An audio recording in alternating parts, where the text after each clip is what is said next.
and welcome to Blog Talk Radio, Freedom Reigns, with your host, Eternally Aware, week number 4.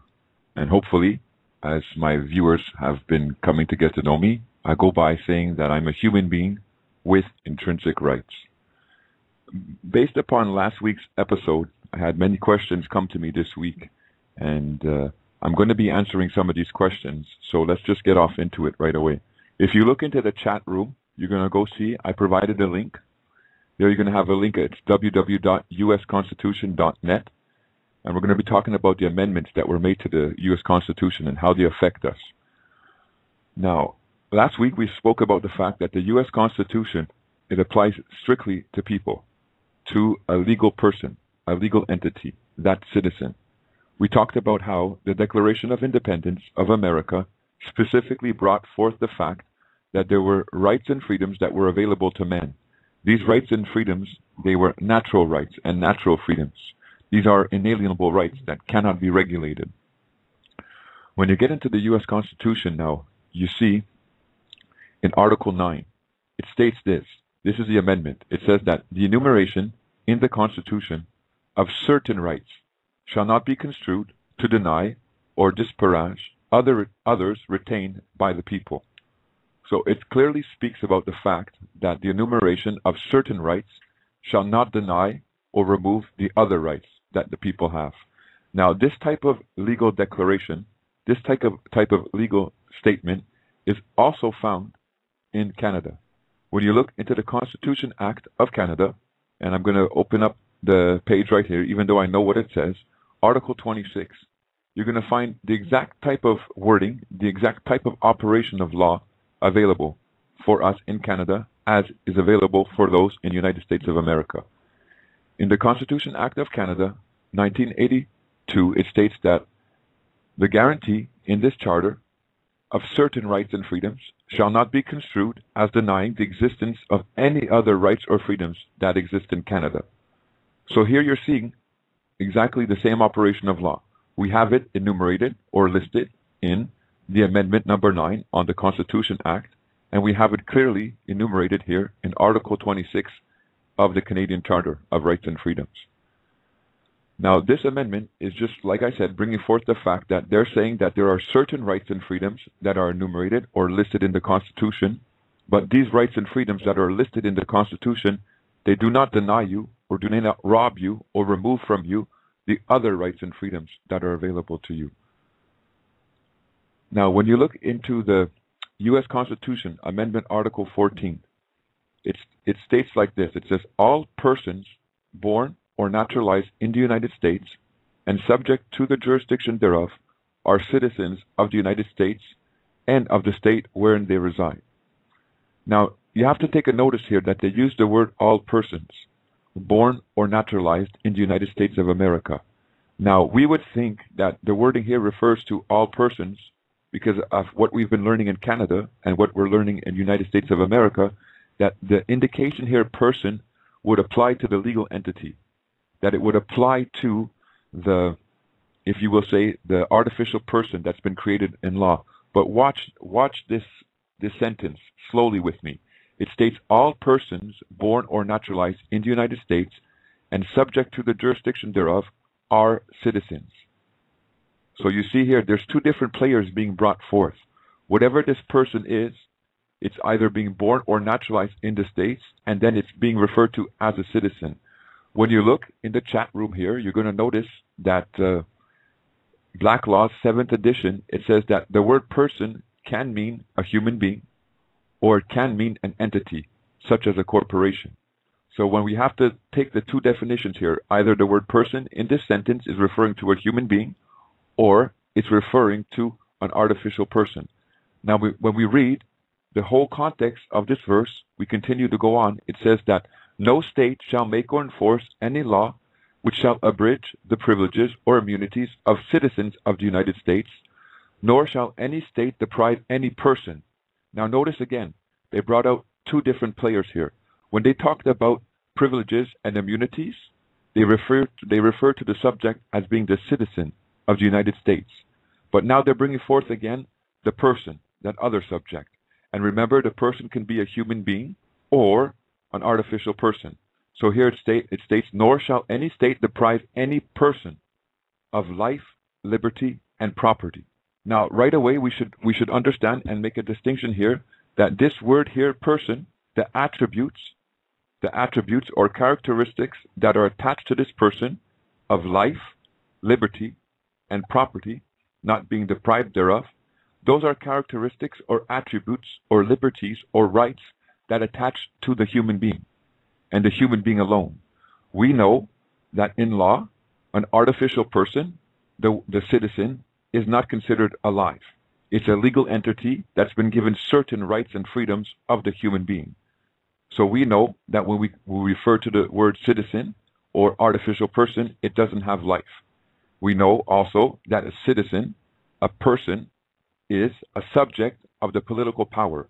In Canada, it's a subject of Her Majesty, and the citizen has to swear an oath of allegiance to Her Majesty. So therefore, it does not have liberty. So when you read here, again, nor shall any state deprive any person of life, liberty, or property, the player, the subject that is being brought forth, is the human being. So in Amendment number 14 of the U.S. Constitution brings forth the rights and freedoms of a human being. Because there are two different subjects. There are something that is termed a person and something that is termed a citizen.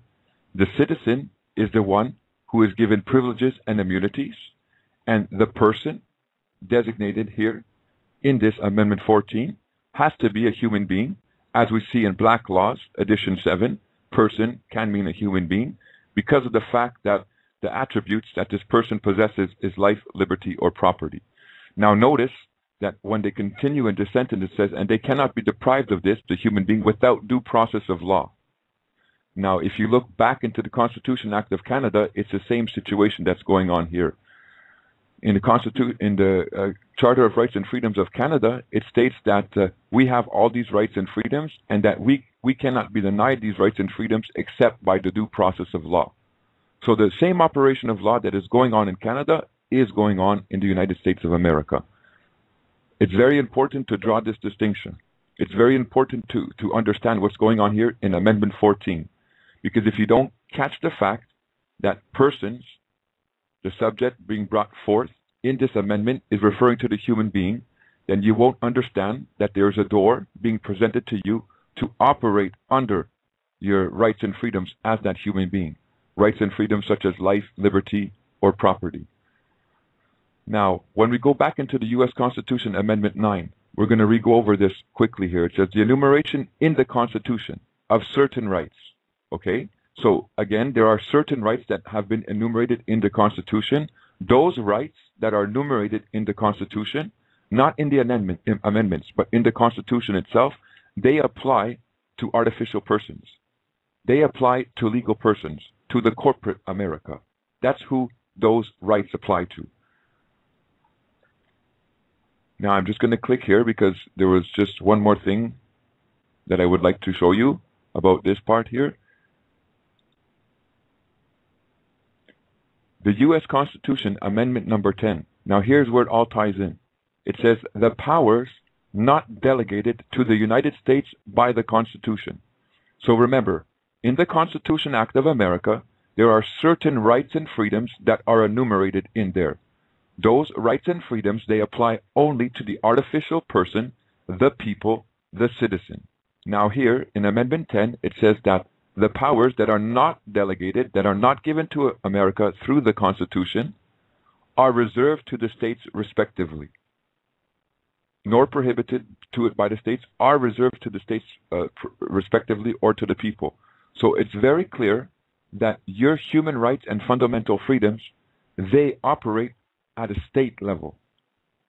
They also operate at a federal level, but they operate at a state level. Because the U.S. Constitution, the powers that are enumerated, that are granted to the, if you will say, the government through the U.S. Constitution, it does not grant you your human rights and fundamental freedoms. Only by jumping onto Article 14 of the amendments do you begin to see that there are other rights and freedoms that are available for you as a human being within America. Now, it says that these rights and freedoms can be removed from you through due process of law. And that's how they're doing it. Through due process of law, they remove, if you will say, your designation, your standing as a human being, and they treat you only like a citizen or a legal person that is upon their territory. And we're just going to check for callers right now. Hello, caller.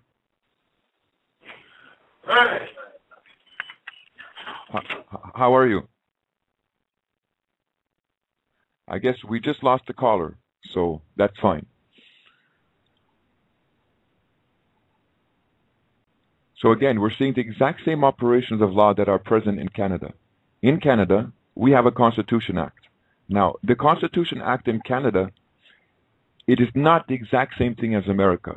For America, your Constitution Act, it applies for corporate powers. It applies strictly and only within the context of the state, meaning that the state has rendered its subjects, citizens, legal entities under its declarations, and that is what the Constitution of America applies to, except the amendments that are attached thereof. In Canada, it's a little bit different. The Constitution of Canada, it applies to the legal corporation, the government, the executive powers, that branch of body in operation, but we also have our fundamental rights and freedoms as human beings contained within the Constitution. So while you guys in America have it attached as an amendment, we have it directly contained within the Constitution. Now, these are really important points. Why? Because as far as anyone is concerned right now, the only way that we are operating is through the operation or designation of legal person, of that entity that was created by law and given certain rights and freedoms of the human being. And as we've been speaking about for the past month or so, that entity is a medium, a mechanism that they use to levy from us, to take away from us, whether it's through taxation or through licenses or permits. It is a way that is used to enrich the government and stick a bondage on us to exercise our rights. Looking into the chat room, we have a few questions. We have one that says that somebody named Eco wrote and said that we have no rights or own property. It belongs legally to the Crown only. Well, this is concerning Canada that this man is questioning. If you look into the Criminal Code of Canada, here it brings out very clearly that we do actually have the right to have property. Article 39, it says that this is the Criminal Code of Canada. Listen to the wording. Defense with the claim of right. Everyone who is in peaceable possession of personal property under a claim of right, and everyone acting under his authority, is protected from criminal responsibility for defending that possession, even against a person entitled by law to the possession of it, if he uses no more force than is necessary. So here, somebody named everyone, a subject, has the right to be in peaceable possession of personal property. And that personal property that they have is being held under a claim of right. Now, when you go into the Canadian Criminal Code of Canada, we go back up into the interpretation section. And you guys can follow along if you want. It's not difficult. Just go to CanLE and open up the Criminal Code of Canada.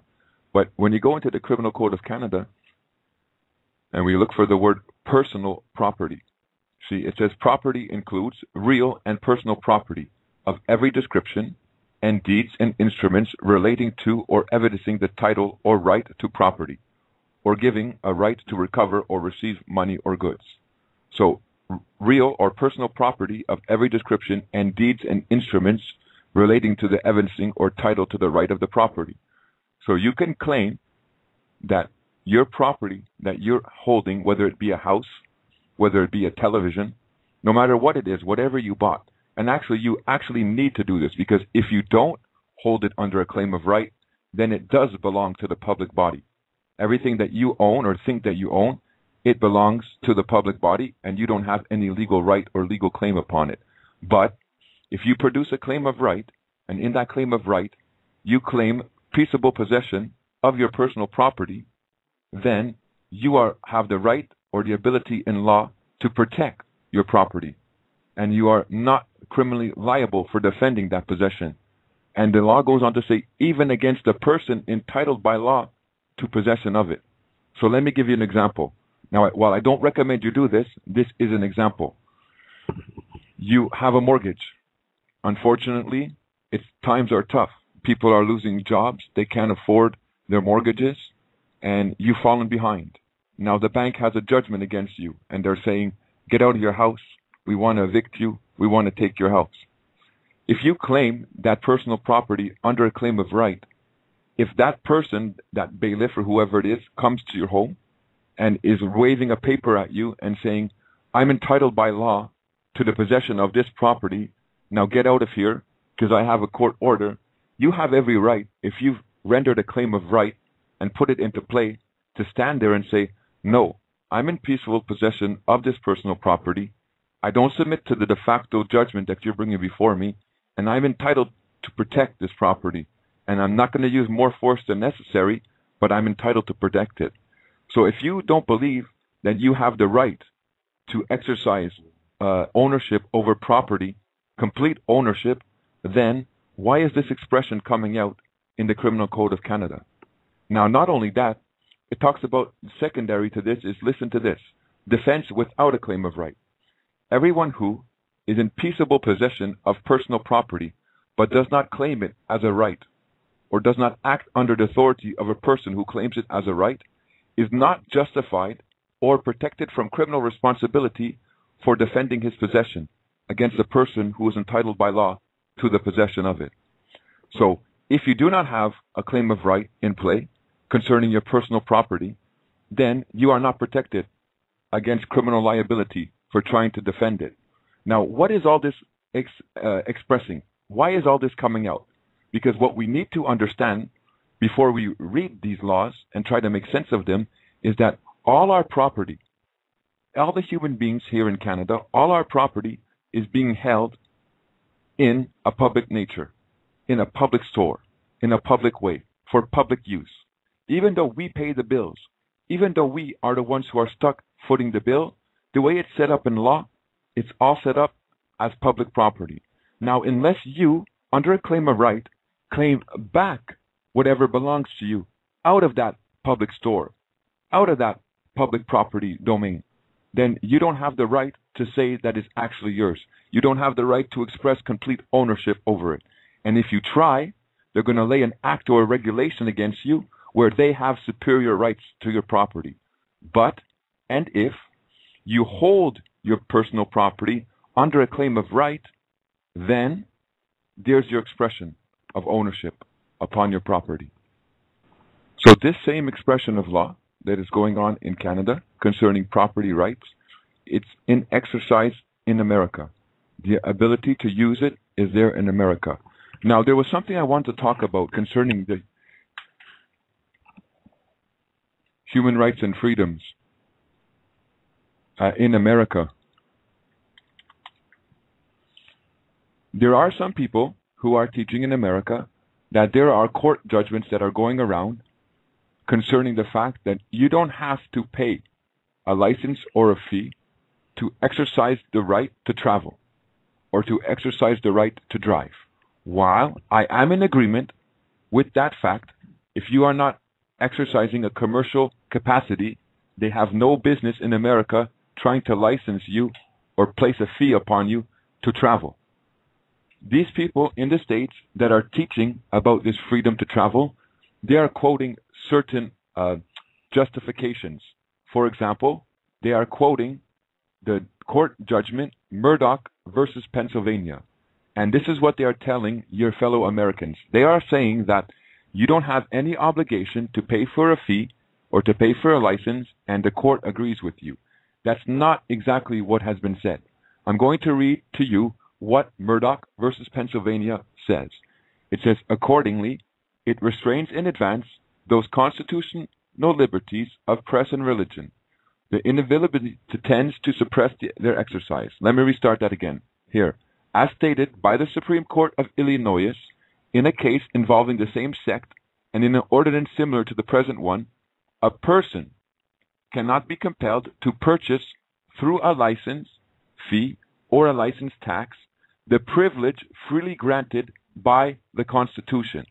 So let's take this judgment, this sentence, in this judgment step by step. And for those who are not familiar with what the heck I'm talking about, please just bear with me, because I'm sure there are going to be some who are familiar, who have come across this, and I would rather take the time to explain this than for you to get damaged by listening to what they are saying.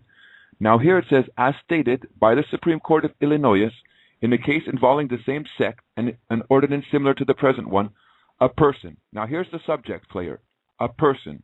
Okay, now this person here can either be a human being or can be the legal entity, the artificial person. Now it says a person cannot be compelled to purchase through a license, fee, or license tax. Okay, we still don't know which subject we're talking about. Is this person a human being, or is this person an artificial person, the citizen, the subject? Now it goes, the privilege freely granted by the Constitution. So it comes out.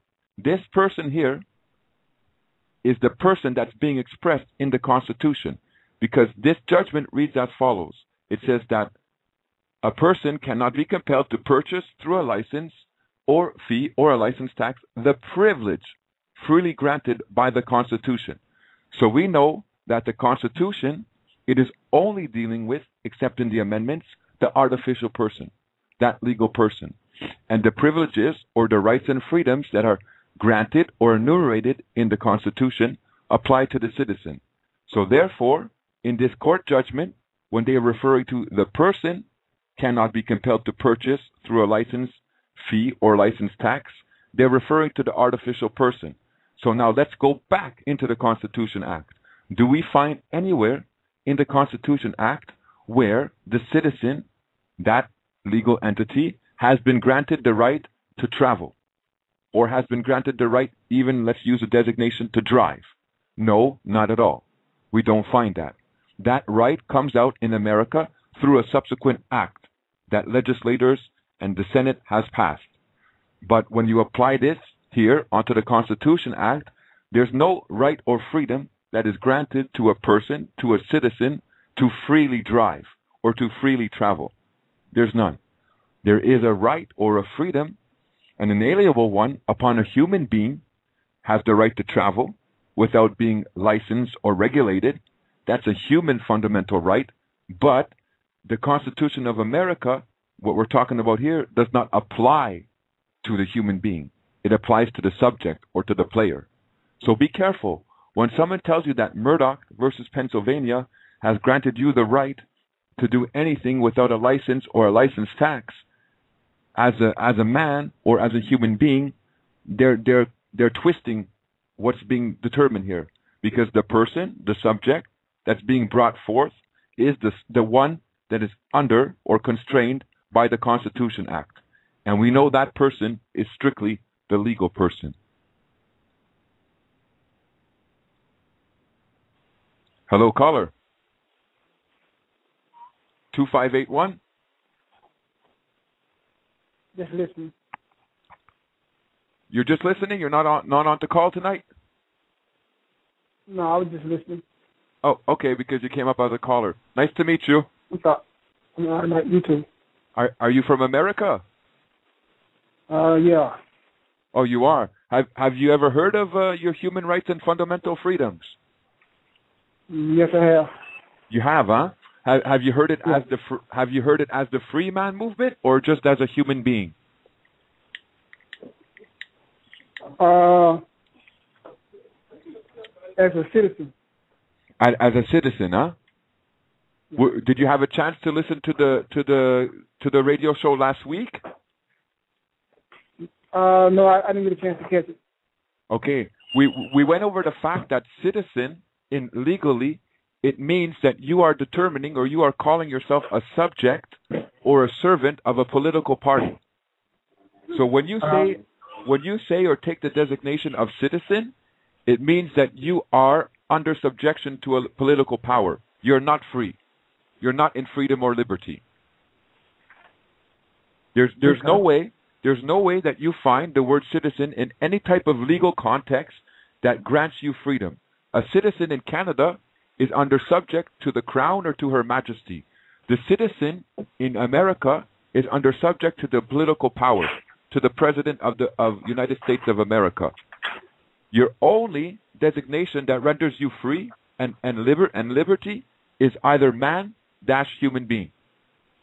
When you take that designation, then you are free from any corporate designation or any corporate yokes upon your life. But as long as you take the designation citizen, whether it's a world citizen or American citizen or private citizen, you are still saying that you are a citizen and you are subject to the political powers that are in operation in your state. Are you aware of that? Somewhat. Okay, because it's just a really important point to take note of. Because in order for you to begin to exercise your rights and freedoms, you don't want to be designated by anybody. You don't want anybody to designate you anything. You're a man, a woman, i.e. you can say human being, and that's it. Think about it. If the government doesn't tell you what you are, what would you have said you are? Do you understand what I'm saying?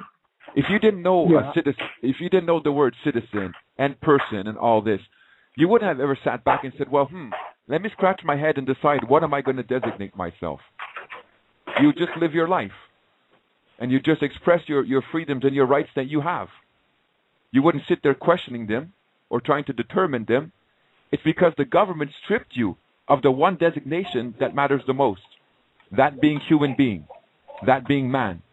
And by stripping you of that designation, they've placed you in servitude to a commercial system. And I won't keep you on any longer. I just want to encourage you to either listen to the broadcast from last week and or just do a little search yourself about designating yourself a citizen. It's not something that I would particularly want to place upon my own self. Okay, I'll do that. All right. Nice talking to you. Take care of yourself. You too. I appreciate it. You're welcome. It behooves me, because even myself, if you would have known me before, or let's even go back 10 years ago, I was a proud Canadian citizen. I was proud of the liberties that I felt that I had. I was proud of the fact that my country was a multicultural country, that I had Asian people, African people, Indian people, and I'm still proud of all those attributes of this land that is expressed here. I didn't realize what I was terminating myself. I didn't realize what I was designating myself when I would apply that designation of Canadian citizen. And even now, it's sad, because in a way I'd like to say I'm part of Canada. Why? Because we're a great nation. And I think our people, we treat each other very civilly. Apart from what we're experiencing from the corruption in the government, I think on an individual level, we're a different type of people. You know, we're able to come together when the need be, and we have some type of respect for one another. So in that way, I'm proud to be a so-called Canadian. But when you actually realize what you're saying, it's wow. So we're born into these systems. They designate us citizens, either naturally or born into the system, and we never even question it.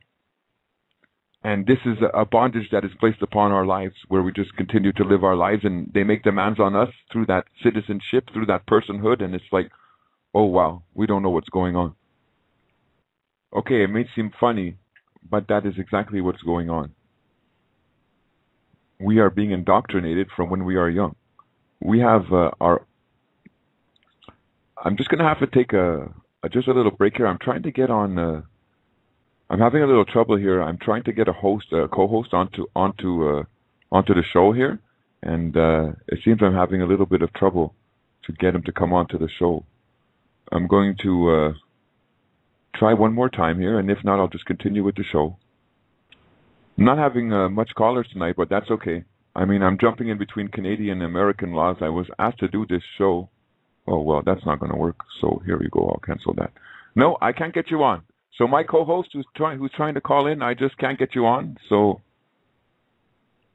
and I have nobody else helping me on the board tonight. So, oh well. And try again. If I see your number come up, then here, I'm going to give you this phone number to call. See, maybe you can work it in that way.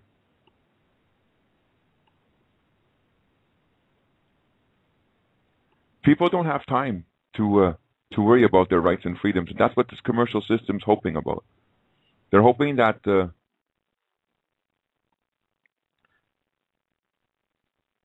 that we just get caught up in having to provide for our lives and having to provide for our families, that we don't understand that there are other rights and freedoms that are available to us. And why is it so important? People ask me that question, like, why do you strive so much to teach about rights and freedoms? Because we're actually, like I said, we're actually living a life that we don't have to live, whether we want to accept it or not. We're being placed into bondage, into servitude to a commercial system. Now, if you believe in God, or if you believe in something that created you and placed you in this world, can you really say that, well, I was placed to serve a system? Well, no, you were supposed to serve your God, right? Not a system. But we're serving a system.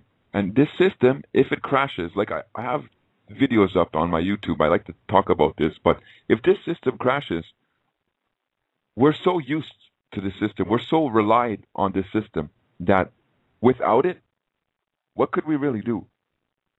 Without it, how could we really sustain our lives? We wake up in the morning, first thing we do is we turn on the electricity wherever we are. Then turn on the water and get some hot water. Start our day. We need food. Open the fridge. It came from the grocery store. So without this system, we're in a lot of trouble. Yes, David. How you doing? Am I on? Of course. Hey, I thought I was just listening. I had to push one. I am well, John. How are you? I'm not doing too bad. It's been a tough couple of weeks there with what's going on through the justice systems, but not bad. So you're finding yourself there quite often? Oh no, I'm okay for myself. It's just there's been a few that have been trying to exercise their rights and freedoms, and some are getting are making major victories, and then some are being thrown out of court. They can't get get their act together.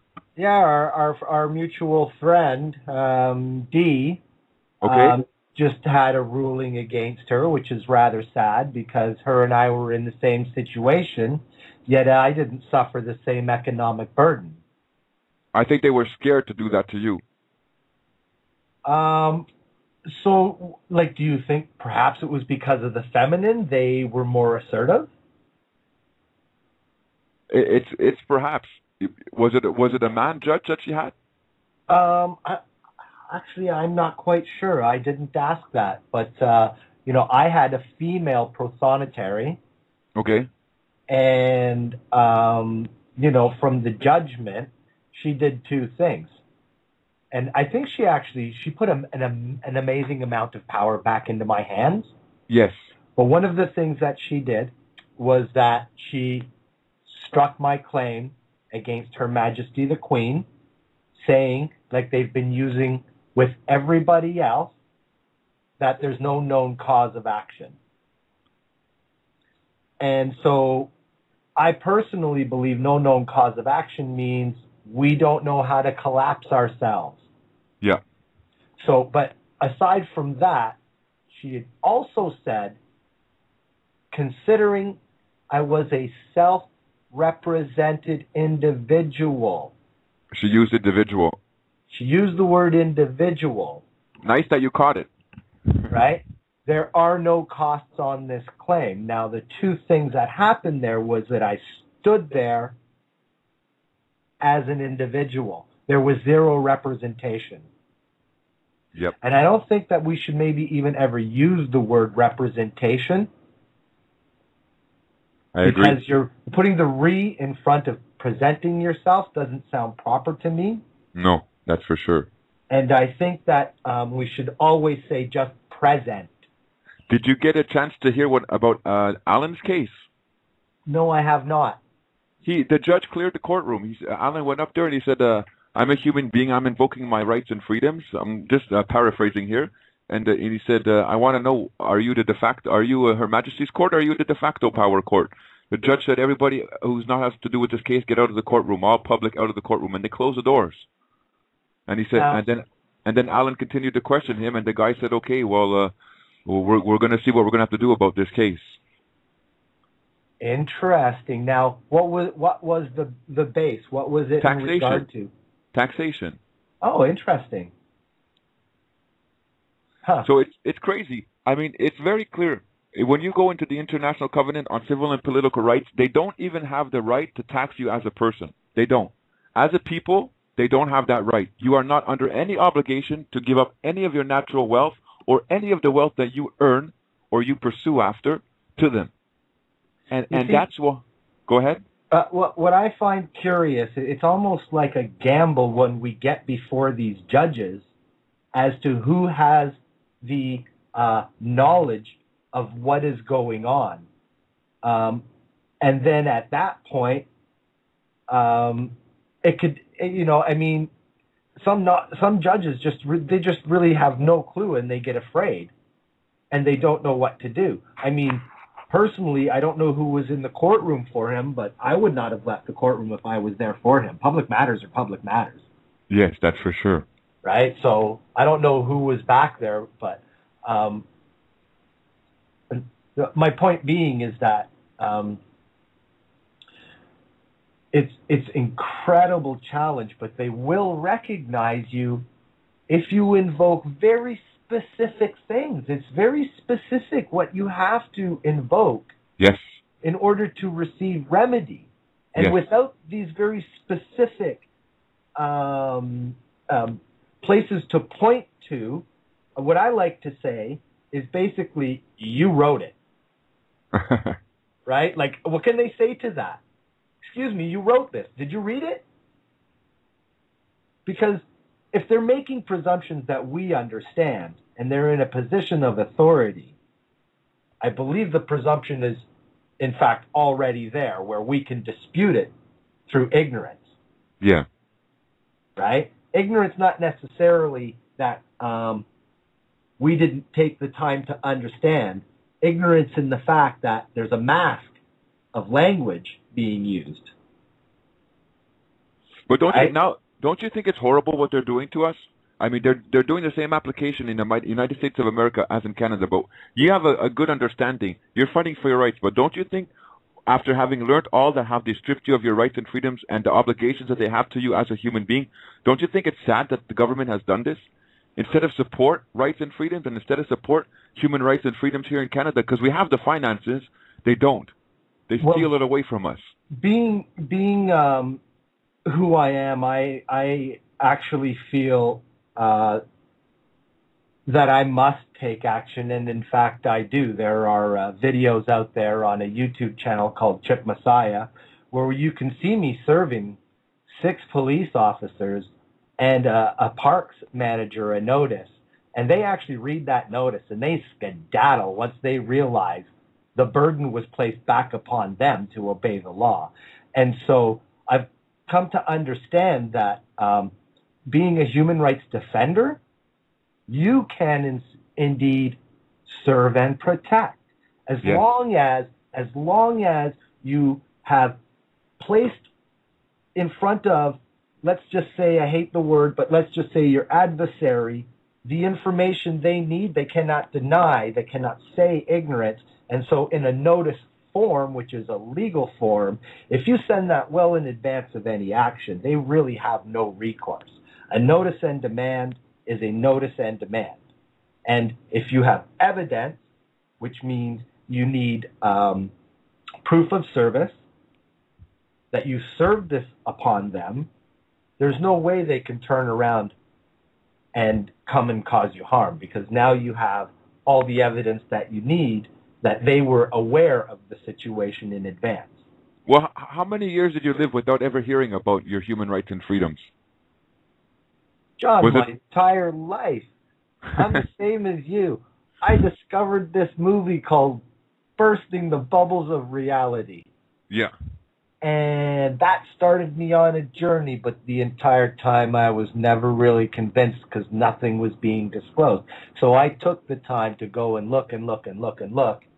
And, I'm a firm believer in the natural law, and the principle of correspondence, as above, so below, brought Yes. me to a place where I was prepared to do what I needed to do for myself, which I did.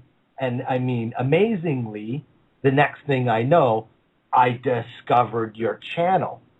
But at first, when I discovered your channel, I was all like in a big panic, and I was like, "Oh my God, did I do everything right?" So I went and I started going through my stuff, and I realized there were some small mistakes, but I actually used the proper things in the proper place, Yes. and that secured my claim of right. My claim of right. But now I have a claim of right in. This is another really great thing about doing a claim of right and then taking it into a court of law, because you have to serve it upon the Justice Department. Yes. Once the Justice Department... Now, if it's included within a statement of claim against Her Majesty or whatever it is there. It's inside. Yeah. Right? And they have to take evidence that recognition. it has been served, even though you may have served it at one angle from a different... Let's say you've served it upon a Canada Revenue Agency who actually put ink to paper and said, "Dude, you better do something or you're in trouble." Right? Yeah. And you served it on the ink signer. Okay? Because I firmly believe the ink signer has the liability. Yes. Right? There's. And let it yes. carry back upstream if that's the way it actually follows in law, which it does if you take the time to look at ministerial duties. You Yep. find out that they best have an eye on everything, right? They are Big Brother. They best Yep. know what their little minions are doing, because The it falls ministers. right back Ministers into their accountable. lap. Ministers accountable. That's correct. That's correct. I mean, I was just posting a whole bunch of stuff in the chat room about how you about understanding that there is a municipal bond, that there is each and every single one of them has an indemnity bond. It indemnifies their actions. There's money. A lot of them know this, and they just Yep. kick it in the teeth anyways, because it's not their frickin' money. They have Nope. an indemnity bond. Yep. But the thing is the insurance company starts to get pissed off. And this is what we need to start doing, is going after the indemnity bond through our human rights. Okay, I hear you. Have you looked into the Financial Administrative Act concerning these bonds? I haven't got there. I've only just come to really realize what that oath meant and how they do indeed, how it's associated with an indemnity bond and how they're indemnified for their actions, being a limited liability entity. Again, a corporate entity, right? Exactly. Right? So them having the limited liability lies in the fact that in order, like for the municipality to operate in the public domain, they must be bonded against harm in the public domain. Exactly. This bonding, anything that's awarded under a public, if you will say, indemnity bond, comes out of the Canadian Consolidation Fund here in Canada. It's actually the finance minister of Canada that has control of this whole situation. So if you want to get into the bonding, and into them breaking their duties and them owing you something, it's him you have to contact. Because when you read about it, you're going to see it's him who's been placed in control of all this. Well, now you're aware that I received a letter. Okay. From basically the head of what's called the cash and banking sector. Okay.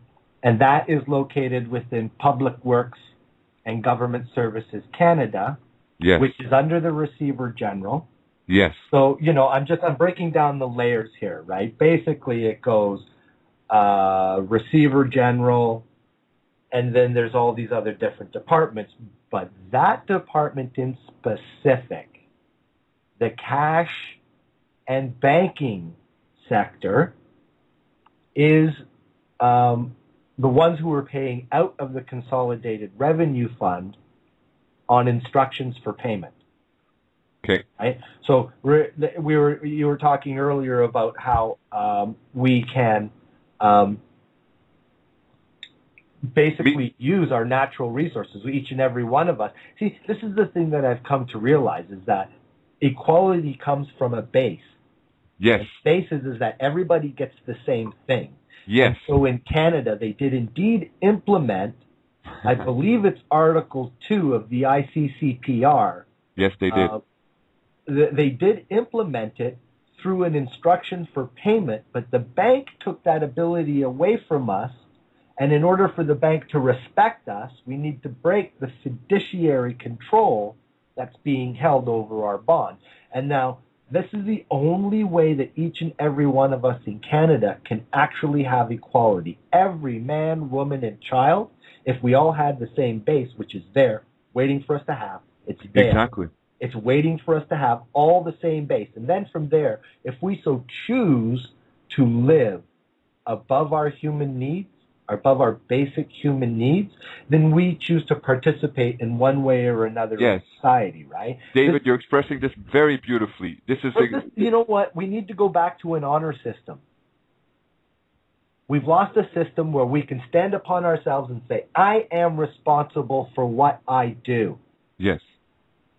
And this is something that people need to realize, is that there's the natural law, and I don't care what people want to term it, but you cannot deny the fact that gravity and all these other forces of nature are interacting with our consciousness, and we're much more powerful than what we believe in that domain. And that man's law has been created specifically to take us away from the natural domain where we evolved, to live in an artificial place where we're not operating at our full and proper capacity. No, we're subjects and servants of a commercial system, and we don't sometimes realize the complete implication upon our lives, upon our character, upon our spirit. When you're brought into a subject or into servitude, that debases you. It takes from you. It doesn't make you strong. You may not understand that that's your position, but just talking about what you're saying about spiritual side, if you're being held in bondage, if your life, if your essence is constantly in bondage and is being called upon from that side, it's not something that brings you upliftment. It's not something that brings you strength. Well, that's the first question that you asked me, was how do I feel about what has transpired here in Canada? Yeah. Now, I've never really been one for authority. I kind of grew up in a broken home and stuff, and had started making decisions, not wise ones, at a young age. And so, I was quite a defiant individual, but there came a point where I grew up and I started screwing around. I stopped screwing around and, started doing the things that I needed to do to correct myself. And I think... And become that citizen and fall in line. Well, I mean, even when I was screwed up, I was 16 years old, man, riding motorcycles like a maniac with a driver's license. I didn't know any better, right? I didn't know that I could actually express that as a piece of personal property, which I could use without having to ask permission to do so. But here's the catch, and this is why we indeed do need governance, is because at 16 years old, I was a complete incompetent. I agree with you. Thank you for bringing up that. Thank you for bringing up that point. I was a complete incompetent, and we can't ourselves police. No. Because we have judgments and all these flaws and stuff, and so we need individuals, who are of a good character. We're talking character here now, right? Yes. Who can use logic and understand harm and understand equity, and we still need governance, but we what we got to stop doing is electing the rich, for fuck's sakes. That's for sure. What's the stupidest fucking thing? Whoever thought of, I guess it's because they got the money to put themselves in these positions, but it's such a ridiculous thing when, and thank, the great spirit, because here within this electronic medium that you and I connect with each other, our spirits get to really soar. That's for sure. And it's through the great spirit that we're all here meeting together right now, and we're all trying to elevate. Really, I think, is the basic principle of what consciousness is doing, is we're moving in a pattern just like nature does, and we're spiraling up the pattern of consciousness.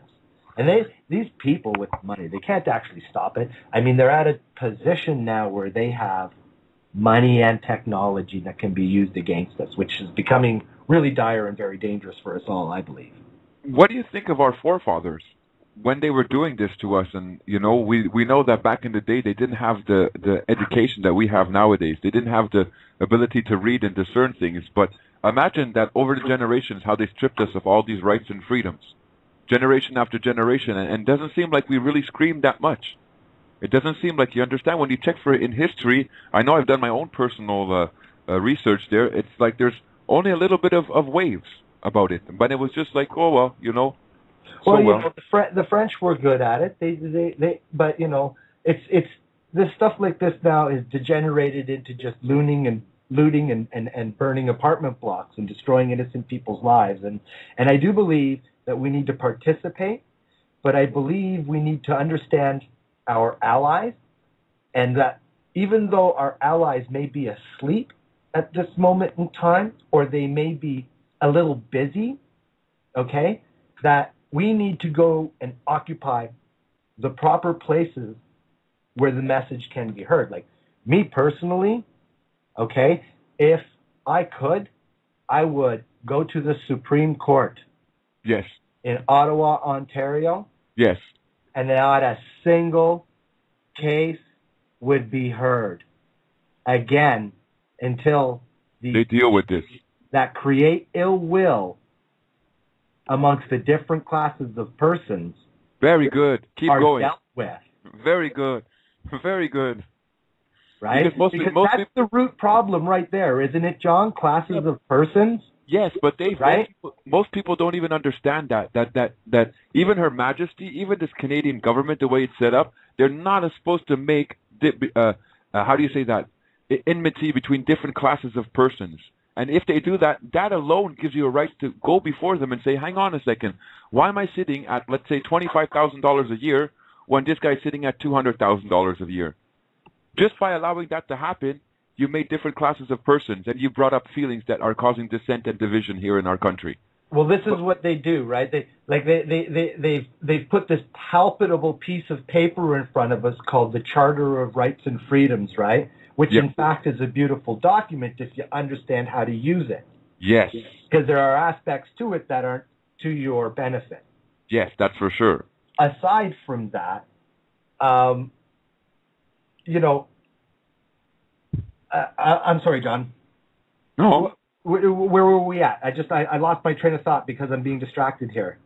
No, that's okay. I was just amazed on the fact that they. Classes of persons. Exactly. This is where we were at, right? Now, here's the paradox, right? They tell us there's equality. Okay? They did. And this is the palpable piece of paper that I'm talking about is the one that they say nationally is ours. Yeah. Right? But then the one that somebody doesn't look at, which is the Financial Administration Act, because they've been led to believe that things are a little more complex than what you may be able to understand, and you're going to need an accountant or a lawyer or whatever game they want you hopping on to. But the fact of the matter is that section 19.1 of the Financial Administration Act is the very section that enables all other statutes and acts to diminish your human rights and return to you what are called civil rights. Civil rights that you are accessible under a corporate charter, right? Again, there's so many pieces, okay, that one must put together. You have to understand, first off, the position of the Governor General in Canada. Very good. And you've got to also understand how Canada is operating as a corporation and is not operating as a country. That's right. And how each and every individual in this country has been monetized, but in that monetization, what they've gone and done is on the public side, they've placed the debt upon us, and they're collecting our private side where we're supposed to be meeting our basic human needs. Exactly. And very well expressed. This using Section 36 of the Financial Administration Act with the banks instead of us. To the bank is supposed to only play intermediary. Yes, administrator. Right?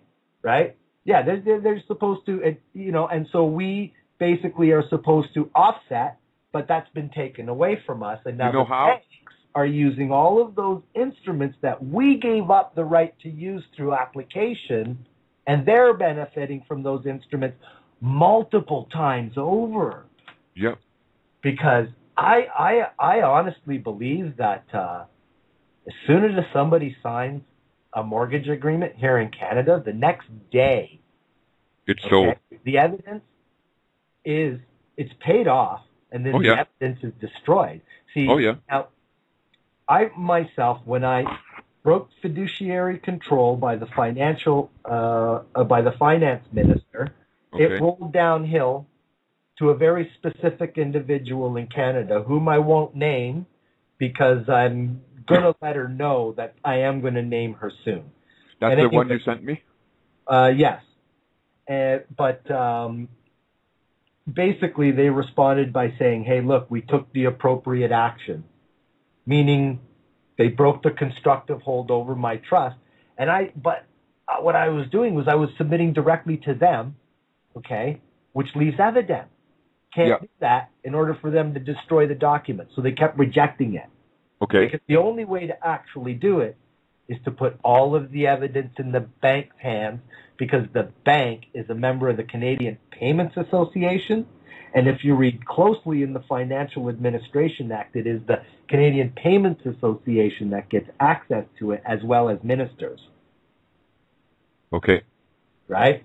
Yes. So because they are a member of the Canadian Payments Association, as you can read in Section 35, I think it's paragraph 2 or B or whatever it is. Yeah. But yes, it does, in fact, mention the Canadian Payments Association members. So they're the ones who are using the instructions for payment, and then it's being destroyed. And so this is why I think one of the reasons why we need to start going after the bank within the courts is because what we're asking to do and getting in return is, dude, we see what's going on here, but you're asking us to collapse the public trust upon itself. Yeah. We know the operation of law to do that. And this is why we must, each of us, bring a bank involved, because the way we can play it, this is genius. The way we can play it is to alleviate their guilt for what they're doing, because there are good people there in the justice system. There are good people. There are. In the justice system. And we can alleviate their guilt by throwing the blame. Hey, buddies, Her Majesty's been misled. Yep. There are matters which create ill will.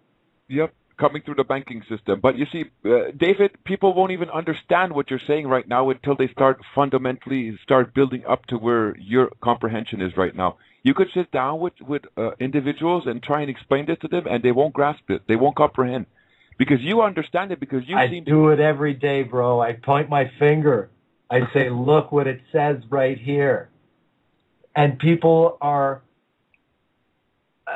the apathy is stunning, right? Now, I work in a very professional industry with a lot of really intelligent minds. And it blows me away that I'm being treated the way that my power within this industry, not that they can do anything to me because there's a system of hierarchy, but my power within this industry is very much diminished because I'm looked at as an individual who is a conspiracy theorist. Oh, yeah. And so there's no real respect for me. There's no standing, right? There's a phone call. Do you want this, this, or this? Because they're obligated to do so because I'm a member in good standing. But once I get there, there's, I'm lucky to find an individual on a call who understands what I'm doing. I hear you. So it's a very difficult because it can be a social situation, and then I'm sitting there and they're talking about the stupid frickin' TV, right? And then they'll say something about hockey, and I'll be like, oh well, did you see what's happening in Greece?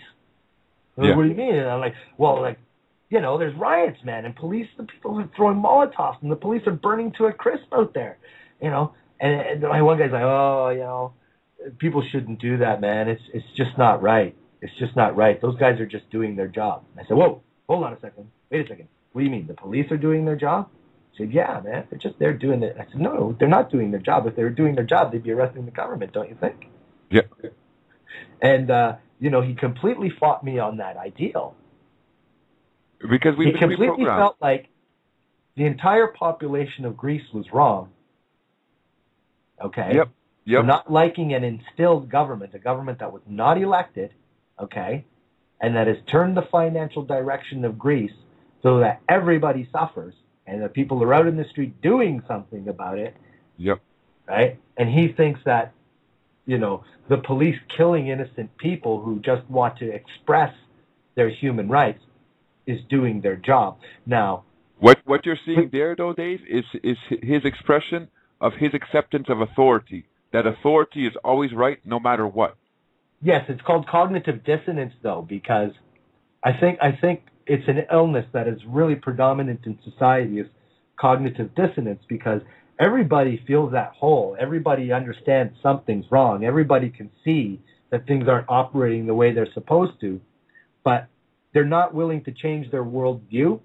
So they're just going to collect what they can for themselves or do what they can for their family.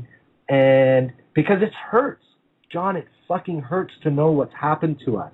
Yes, it does. I have 10 nieces and nephews coming up in this world who have no idea that they're going to be living in a future of pure hell unless men like you and I and those who are listening and are willing to spread the word and do the honorable thing and stand up. Hold your ground peacefully and say, I am a man. Because really it comes back down to that, right? I don't know what we are in society anymore. Like, there's a role for us that is being manipulated through the mass media. And, I think we're just supposed to be ourselves. And well, what you said there is perfect. I mean, you have to make that declaration of like, I'm a man, I'm a woman, and those rights and freedoms that are guaranteed to me, you can't take away from me. And those are the rights and freedoms that I want to operate under. But I always say it's like, you can't make that declaration, you can't make that stand if no one's ever taught you what is there for you.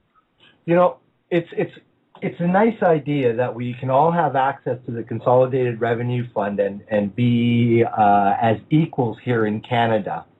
But John, and I hate to be a real bummer, but the God's honest truth is that there are these individuals that who are against it, and they want nothing. Are moving quickly on the world stage. You know what I mean? And it would seem as though the way they're behaving is through arrogance, like they've got it all worked out regardless.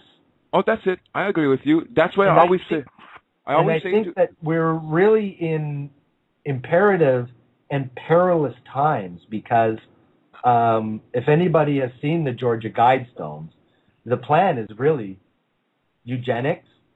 They say that they want to create a new living language. Well, that means newspeak, folks. Okay, that's what that means. It actually means newspeak, right? And so this new living language, they want to control genetics. Okay, that's eugenics, right? They 500 million people on the face of the planet, no more, no less. There's 7 billion people on the planet, right? So their plan is not a secret. What's a secret is that we're, living in a myth. We're living in a fiction, that's for sure. We're living in a commercial system that's been set up all around us, and this commercial system, it's just there to take from us. And it takes from us by changing our designation, removing us from the fact that we are human beings with rights and freedoms that are supposed to be respected, and they take it and place us as artificial beings. Wow. So I was talking for 25 minutes with no mic going. That is kind of horrible. I'm sorry to my listeners tonight. There seemed to have been a problem. I'm going to just expose this right now. I've had a few callers that have called on, and they've been sitting there and just taking up the line. When I try to call them and contact them, they hang up. Now, I had another person who was supposed to co-host with me. Every time he calls, his audio is silent. Every time he calls, he keeps getting kicked off for some reason. Now, I came back from my my break, and my audio was telling me that it was functioning. My audio was fine. I was speaking. I've been speaking since 23 minutes, nearly 24 minutes, sharing quite a lot about rights and freedoms. And my neighbor knocked on my door and told me, I cannot hear you. Something's wrong. And now I see that people have saying that they weren't able to hear me. So this is horrible. I don't know what happened, and I'm very, very sorry about that. I'm going to give a rundown of what I was saying.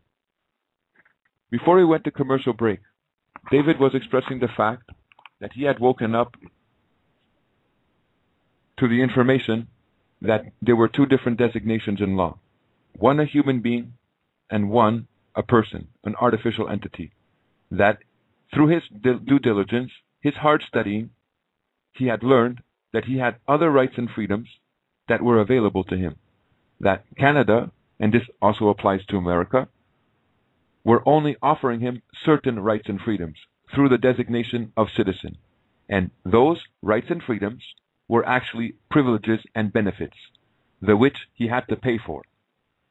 Through his study, he saw that there were other rights and freedoms that were not listed in the laws of Canada or in the laws of America, but that Canada or America were under obligation to respect.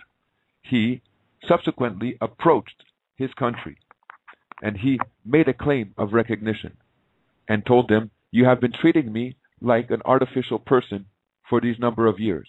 Now I understand that I am a human being, I am a man, and I do not want to be rendered or designated a subject or a servant to Her Majesty or a political power.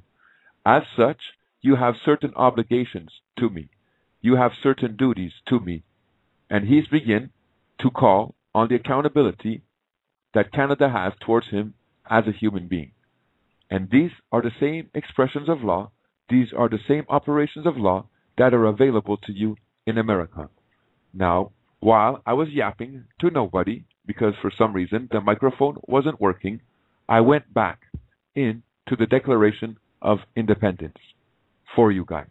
And I said, always remember that in that Declaration of Independence, and I read it, when in the course of human events, it becomes necessary, okay, to assume the powers of the earth, the separate and equal station to which the laws of nature and nature's God entitle you to, that you, as a human being, have been granted unalienable rights, that among these are life, liberty, and the pursuit of happiness.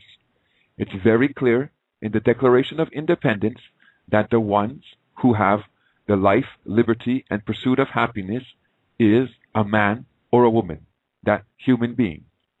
When we come into the U.S. Constitution, into the amendment, Article 14, and we see that it is talking about the fact that a human being, or man or woman, has the right to life, liberty, and property. And that this right, these rights, cannot be taken away without due process of law. In Canada and in America, they try to strip you of your fundamental rights and freedoms as a man or as a woman by something that they call due process of law. This due process of law is by rendering you, by designating you that citizen, that legal person. For the citizen is a subject or a servant of the political power or of Her Majesty.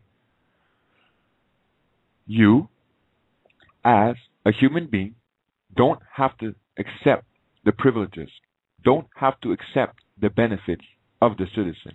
You have every right to stand.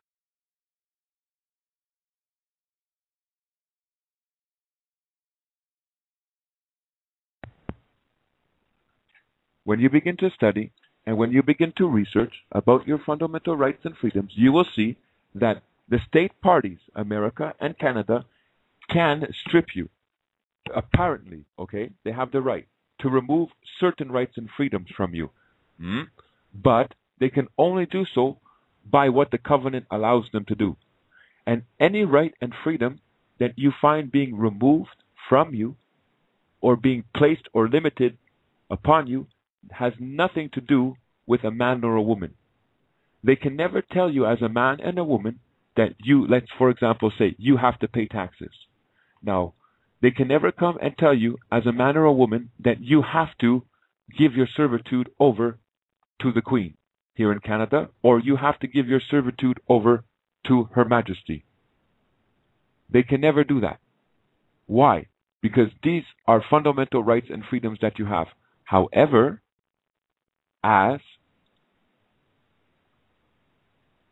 just want to make sure here, everyone can still hear me? Somebody in the chat room, please say yes. Hello, caller. Yeah, hello. Hi, how are you? I was listening to you online, and I no longer can hear you online for like the last, if you got 16 minutes remaining in the show, it's been about the last 20 minutes that I haven't heard anything. And it hasn't fixed up yet? No. Some people are telling me that it has fixed up. In my chat room, if you go to the chat room there, it says that it's fixed up. David can hear me, and Loud and Clear can hear me, and you're saying you can't hear me. I cannot. I've refreshed the page, and I still don't get anything. I'm very sorry. I don't know what to tell you. I know that we were having trouble just a little while ago, and then it seemed to have kicked in, and I was talking, and they're still saying they can hear me. So maybe, are you on a delay? No, not that I know of, or a light delay maybe. But it shouldn't be that much of a delay. Anyway, this will probably go down in the archive. I'll be able to listen to it afterwards. I hope so, yes, that's for sure. I'm very sorry about the technical problems that we had today. It's very odd that that's going on. I was supposed to have a special host with me, one of my buddies, and every time he tries to get on, he gets kicked off. He's getting redirected and reset. Yeah, I also went to your website, Eternally Aware, and sent you a message that I'd like to talk to you sometime about a few little issues that I don't want to discuss over the air at the moment. Okay, did you leave me your email address? I did, yes, I did. Okay, well, was this recently or? Yes, this afternoon I left one. Okay, I'll go check it out and I'll get back to you. I just haven't had a chance to look at it. And for those who leave me messages on my Eternally Aware, they have to leave me their email if they want me to get back to them, because it doesn't automatically tell me their email. All right, I'll let you get back to the show, and then I'll look forward to checking it out here in just a little bit when it ends. Okay. It'll be archived. Okay. Hey, John, you're doing great work. I love what you're doing. All right, I really appreciate it. And I'm hoping that I can utilize it my way. I'm here in the United States. It's exactly the same. You have the exactly same rights and freedoms that we have available here in Canada. You have the exact same rights and freedoms that every human being has for them. Yeah, it's just me. I'm trying to learn how to access and get into that part of the jurisdiction and make it all available. Are you familiar with the Declaration of Independence? Yes, I am. Okay, and had you happened to listen to the show last week? Yeah, I've listened to the last 3 shows. I've even listened to them over. Oh, okay. So when you'll hear this show today, and you're going to see where I spoke to you about the amendment, Article 14 and the like, you're going to be able to connect the dots there. Just pay attention to the subject, to the player that's being mentioned. Right. All right. Well, thank you, John. You're keep welcome, up the sir. great work. I really appreciate that comment. Thank you very much. Yeah. God bless you, and hope all goes.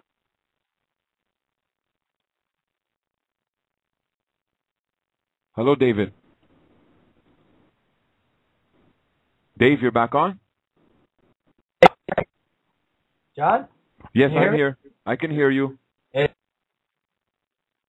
Okay. So there's things happening on my end as well. I get cut right to the. Oh, so, you're Echelon.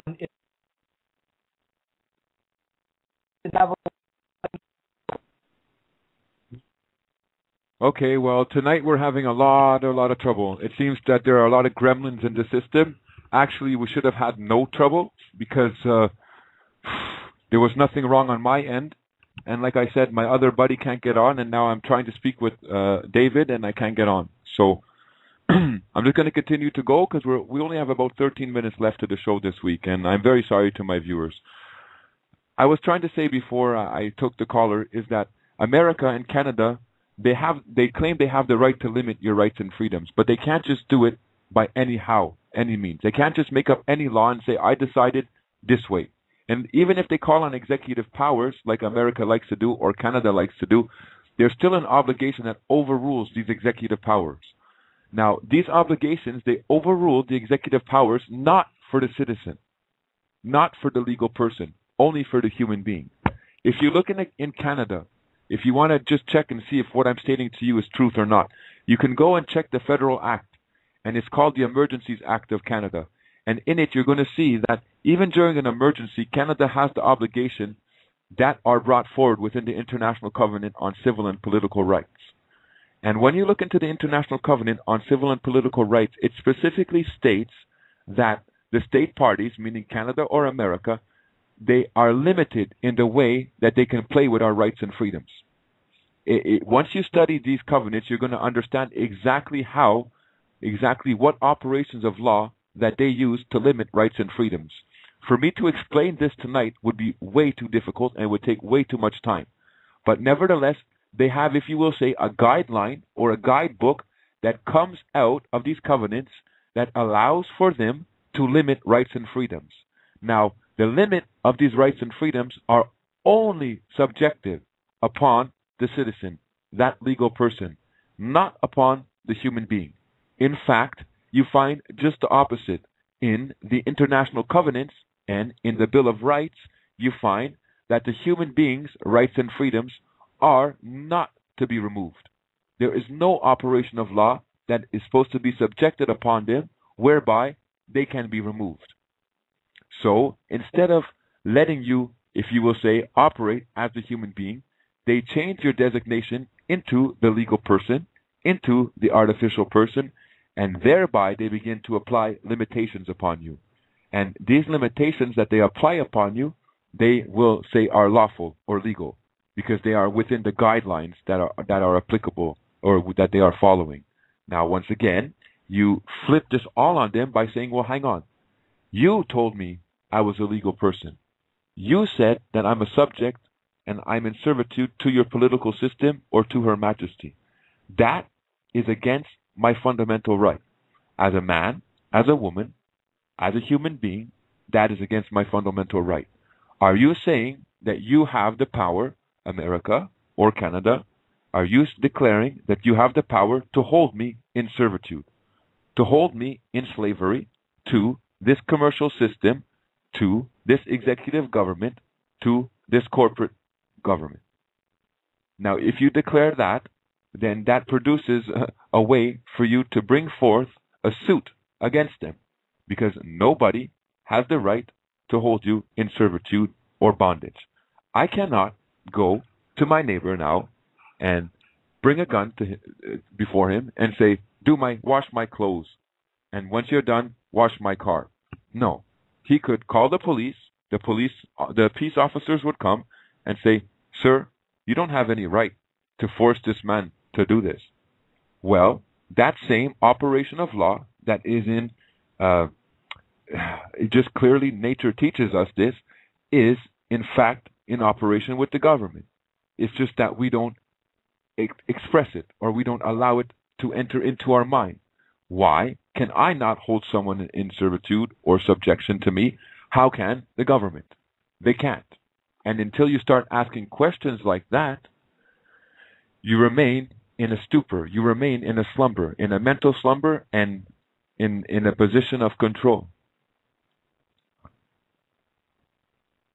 So it's really important, and I know it's been 4 weeks now, and we're going to start getting into different topics if I continue to do the show in the coming weeks. I haven't made that decision yet, but it's just really important to understand that you, as a citizen, go find out what that means. Go find out that it's placed you in servitude and subjection to the political powers that are present in your state, whether it's America or Canada or Great Britain or whatever other state it is. When you title yourself or designate yourself a citizen, you've given up. You've given up your rights and freedoms as a human being.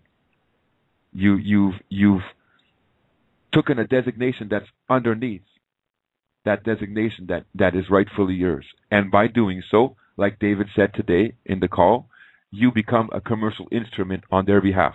They can tax you, They can charge you for licenses. They can charge you fees and the like. You become a commercial instrument for them to make profit off of you. Now, they hide behind the fact, they'll say, well, taxation and all this is for the government.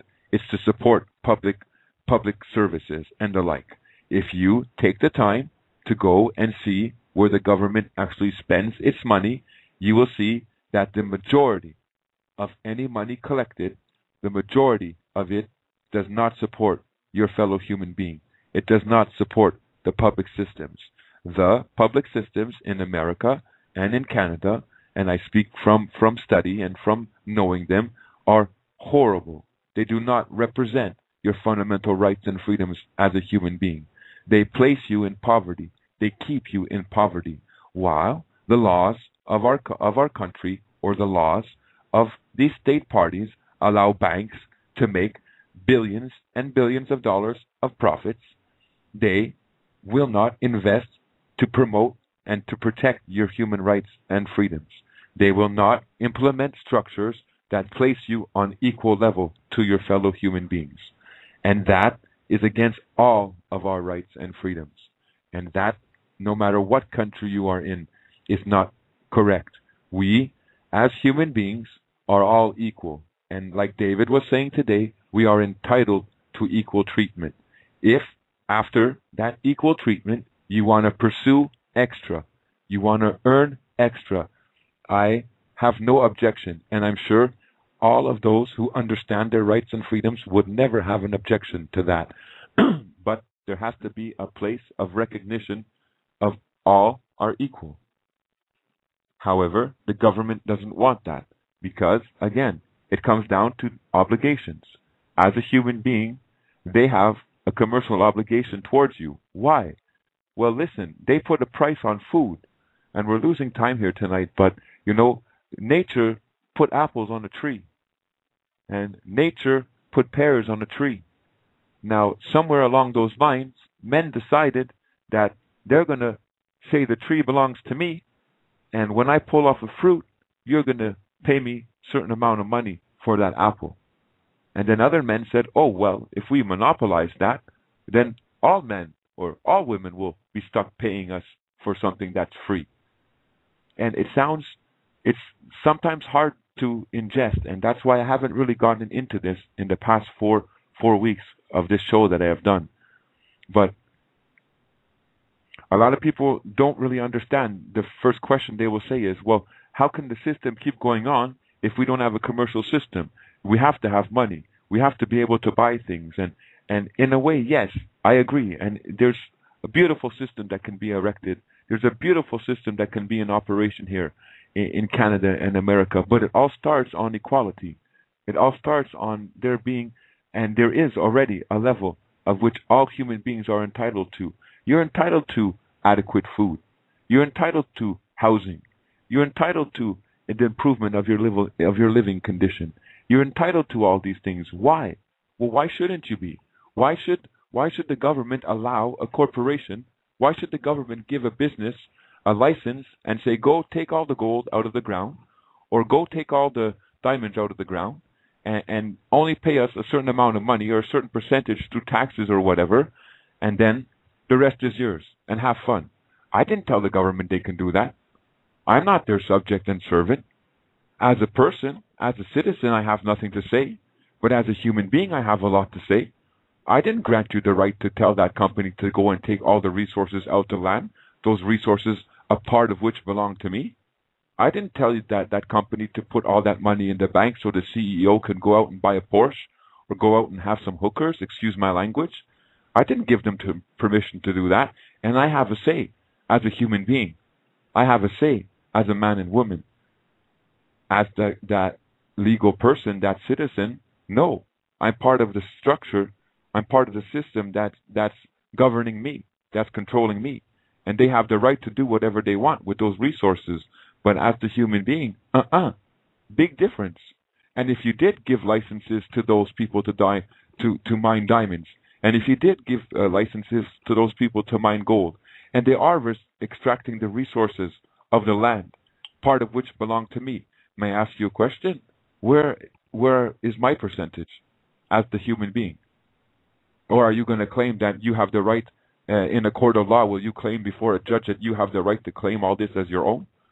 That you're going to claim the seas belong to you, and that the lands belong to you, and that the rocks belong to you, and that the trees belong to you? In your corporate fantasy world, in your corporate fiction world, yeah, you can make that fly. But you're not going to come to court with a person. You're not going to come to court with a fiction, with a citizen who's a subject and in servitude. You're going to come to court with a man or a woman in equity. And we're going to see what is it that's transpired. But you see, they bank on the fact that none of us understand any of this.